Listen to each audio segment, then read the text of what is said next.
Iran মধ্যপ্রাচ্যের একটি শক্তিশালী মুসলিম দেশ। প্রাকৃতিক সম্পদে দেশটি যেমন সমৃদ্ধ, তেমনি সামরিক দিক দিয়েও বেশ স্বয়ংসম্পূর্ণ। বছরের পর বছর নানা অর্থনৈতিক নিষেধাজ্ঞায় জর্জরিত থাকলেও বর্তমানে দেশটির সামরিক শক্তি পশ্চিমা দেশগুলোর মাথাব্যথার কারণ।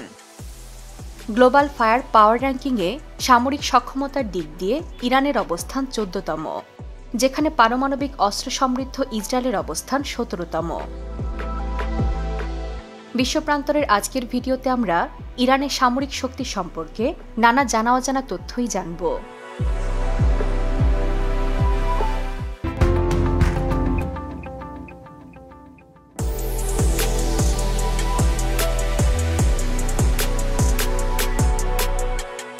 রাজা শাহ মোহাম্মদ রেজা পাহলভির সময় থেকে ইরানের সামরিক শক্তির উত্থান ঘটে। পশ্চিমা বিশ্ব, বিশেষ করে যুক্তরাজ্য ও যুক্তরাষ্ট্রের সাথে তাদের সুসম্পর্ক বিদ্যমান ছিল।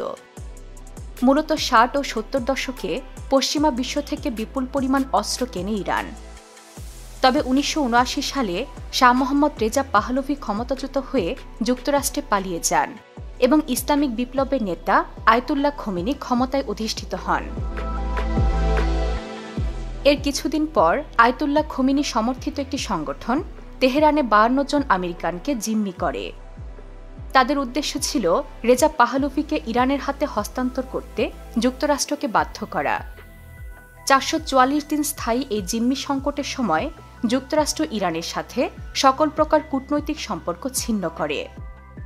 আয়াতুল্লাহ খোমেনি সরকারও পশ্চিমা বিরোধী নীতি গ্রহণ করেন। ফলশ্রুতিতে ইরানের সাথে উত্তর কোরিয়া, চীন ও সোভিয়েত ইউনিয়নের মধ্যে সুসম্পর্ক গড়ে ওঠে।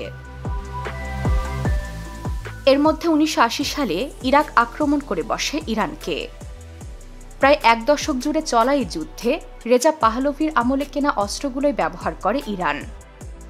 মজার ব্যাপার হল, এ সময় নিজেদের দেওয়া নিষেধাজ্ঞা উপেক্ষা করে গোপনে ইরানের কাছে অস্ত্র বিক্রি করে আমেরিকা। তবে অস্ত্রগুলো পুরনো এবং ক্ষতিগ্রস্ত হওয়ায় ইরানের সেনাবাহিনী কিভাবে সেগুলো জোড়াতালি দিয়ে আধুনিক করা যায় সেটা নিয়ে কাজ করতে থাকে। এ সময় ইরানকে সাহায্য করতে এগিয়ে আসে চীন, উত্তর কোরিয়া সহ মধ্যপ্রাচ্যে তাদের মিত্র দেশগুলো। তারা বিভিন্ন প্রযুক্তি, অস্ত্র এবং অস্ত্রের যন্ত্রাংশ দিয়ে সাহায্য করে ইরানকে। অবশ্য পশ্চিমা বিশ্ব থেকে গোপনে চোরাচালান করেও অস্ত্রের যন্ত্রাংশ নিয়ে আসে ইরান। তবে ৯০ দশকে অস্ত্রের ব্যাপারে নতুন কৌশল গ্রহণ করে দেশটি। তারা মিত্র দেশগুলো থেকে পাওয়া প্রযুক্তি আর চোরাচালান করে আনা যন্ত্রাংশ মিলিয়ে অত্যাধুনিক অস্ত্র তৈরির গবেষণা শুরু করে। এ সময় নিজস্ব কারখানায় তারা অস্ত্র উৎপাদনও করতে থাকে, যা তাদেরকে অস্ত্রের ব্যাপারে স্বনির্ভর করে তোলে। অস্ত্রের যন্ত্রাংশ চোরাচালান এবং মধ্যপ্রাচ্য জুড়ে অস্ত্র সরবরাহে তারা হিজবুল্লাহর পাশাপাশি বিভিন্ন সরকারি ও আধা সরকারি সামরিক বাহিনী এবং গোয়েন্দা সংস্থাকে ব্যবহার করে। ইরানের সামরিক বাহিনীর শক্তিমত্তা বোঝা যায় এদের বিশাল সদস্য সংখ্যা দেখেও। এক হিসেব মতে জানা যায় দেশটির সামরিক বাহিনীতে প্রায় ১১,৮০,০০০ সদস্য কর্মরত রয়েছেন। রিজার্ভ সৈন্য রয়েছে আরও ৩ লাখেরও বেশি। তবে দেশটিতে ১৮ বছর বয়স হলেই সামরিক প্রশিক্ষণ বাধ্যতামূলক বলে প্রকৃত রিজার্ভ সৈন্যের সংখ্যা কত তা সঠিকভাবে নির্ণয় করা সম্ভব নয়। তবে ইরানের প্রচলিত সেনাবাহিনী ছাড়াও দেশটির আরেকটি শক্তিশালী বাহিনী হচ্ছে ইসলামী বিপ্লবী গার্ড বা আইআরজিসি। ১৯৭৯ সালে ইসলামিক বিপ্লবের পর আয়াতুল্লাহ খোমেনি সরকারকে সুরক্ষা দিতেই এই সংগঠনটি গঠন করা হয়।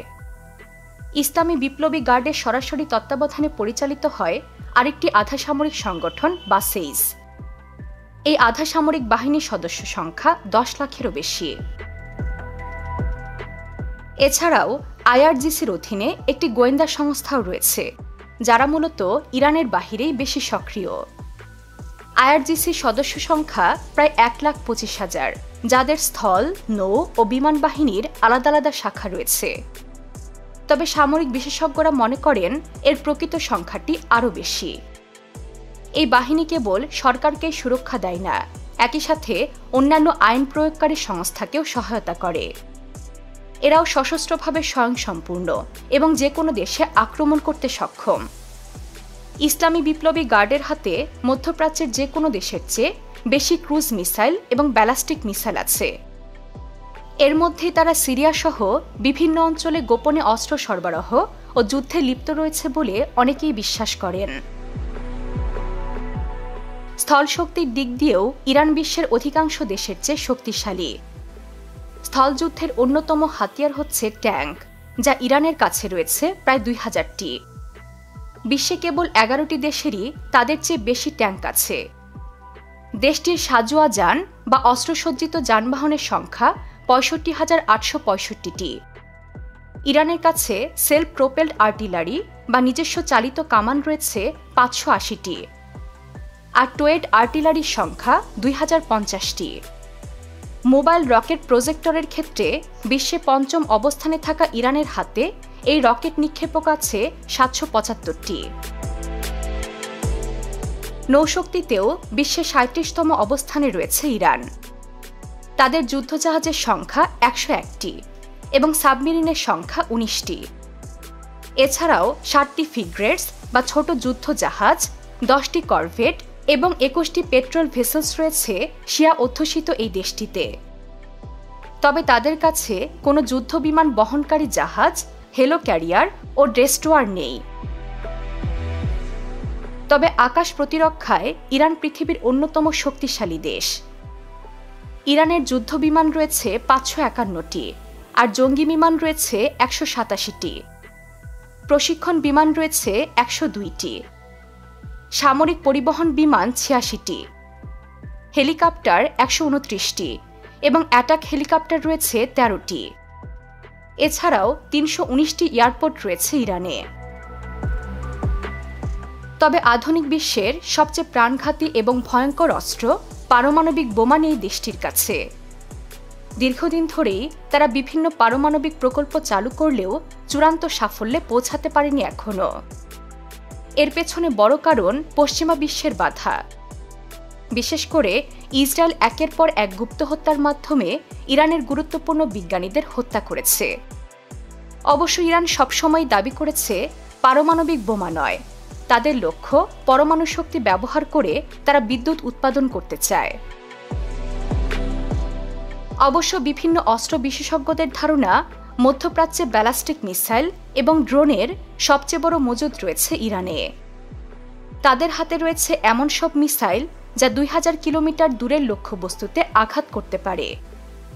এমনকি তাদের মিসাইল ইসরায়েল পেরিয়ে মিশরেও পৌঁছাতে সক্ষম। তাদের সেজিল নামের মিসাইলটি প্রতি ঘন্টায় 10,500 মাইল গতিবেগে ছুটতে পারে। আরেক মিসাইল খাইবার সেখান 1200 মাইল দূরের লক্ষ্যবস্তুতে আক্রমণ করতে পারে। আর হজ কাশেম মিসাইলটি 470 মাইল দূরের লক্ষ্যতে আঘাত হানতে সক্ষম। তবে কেবল মিসাইল তৈরি করেই ক্ষান্ত দেয়নি ইরান।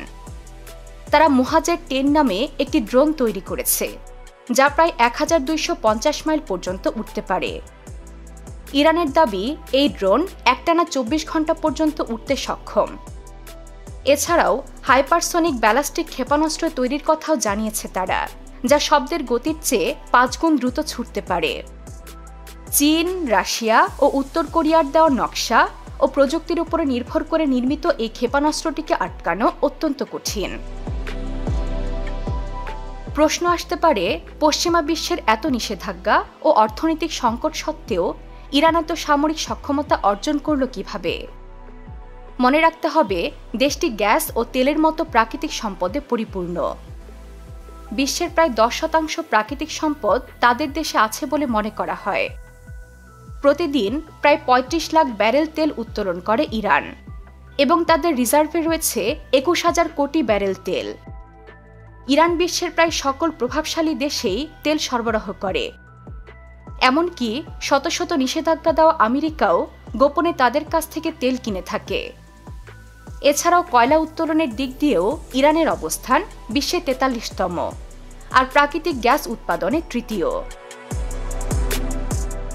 ইরানের অর্থনীতির আরেকটি গুরুত্বপূর্ণ ভিত্তি হচ্ছে হরমুজ প্রণালী। ইরানের নিয়ন্ত্রণে থাকা এই সমুদ্রপথ দিয়ে বিপুল পরিমাণ তেলবাহী জাহাজ চলাচল করে। এই সমুদ্রপথ থেকে বিপুল পরিমাণ অর্থ আয় করে ইরান। আর দেশটির আয়ের একটা বিশাল অংশ ব্যয় করা হয় সামরিক খাতে। এক হিসেব থেকে জানা যায়, সামরিক খাতে প্রতি বছর প্রায় 1000 কোটি মার্কিন ডলার বরাদ্দ করা হয়। দেশের অর্থনৈতিক পরিস্থিতি যতটা চাপেই থাকুক না কেন, সামরিক খাতে অর্থ বরাদ্দ কখনোই কমানো হয় না। বিস্ময়কর ব্যাপার হলো, যুক্তরাষ্ট্রের সহায়তা ছাড়াই ইরান সামরিক সক্ষমতায় ইসরায়েলকে পেছনে ফেলেছে। সৈন্য সংখ্যা থেকে শুরু করে অস্ত্রের মজুদ প্রায় সর্বক্ষেত্রেই এগিয়ে আছে ইরান। তবে একটি ক্ষেত্রেই পিছিয়ে আছে দেশটি, সেটি হচ্ছে পারমাণবিক অস্ত্র। ইসরায়েলের কাছে কতটি পারমাণবিক বোমা আছে তা জানা না গেলেও বিশেষজ্ঞদের ধারণা এই সংখ্যাটি 90-এর কম নয়। তাই অস্ত্র সক্ষমতায় পিছিয়ে থাকলেও পারমাণবিক বোমাই ইসরায়েলের মূল শক্তি। সব মিলিয়ে হাজার বাধা বিপত্তির পরেও ইরান পৃথিবীর সবচেয়ে বেশি অস্ত্র সমৃদ্ধ দেশ। কঠিন পরিস্থিতিতেও ইরান অস্ত্র তৈরিতে হয়ে উঠেছে স্বয়ংসম্পূর্ণ। তারা এখন যে কোনো দেশের হুমকি মোকাবেলা করতে সক্ষম। তাই তো দেশটি ইসরায়েলে হামলা করে তাদের সামরিক সক্ষমতার নজির বিশ্বের সামনে তুলে ধরেছে। ইরানের সামরিক সক্ষমতা তাই এখন সারা বিশ্বের জন্যই বিস্ময়ের কারণ। তবে ইরান যুদ্ধে জড়িয়ে পড়বে কিনা তার উত্তর রয়েছে শুধুমাত্র অজানা ভবিষ্যতের কাছে। বিশ্বের নানা প্রান্তে ছড়িয়ে থাকা এমন জানা অজানা তথ্য জানতে সাবস্ক্রাইব করুন বিশ্বপ্রান্তরে।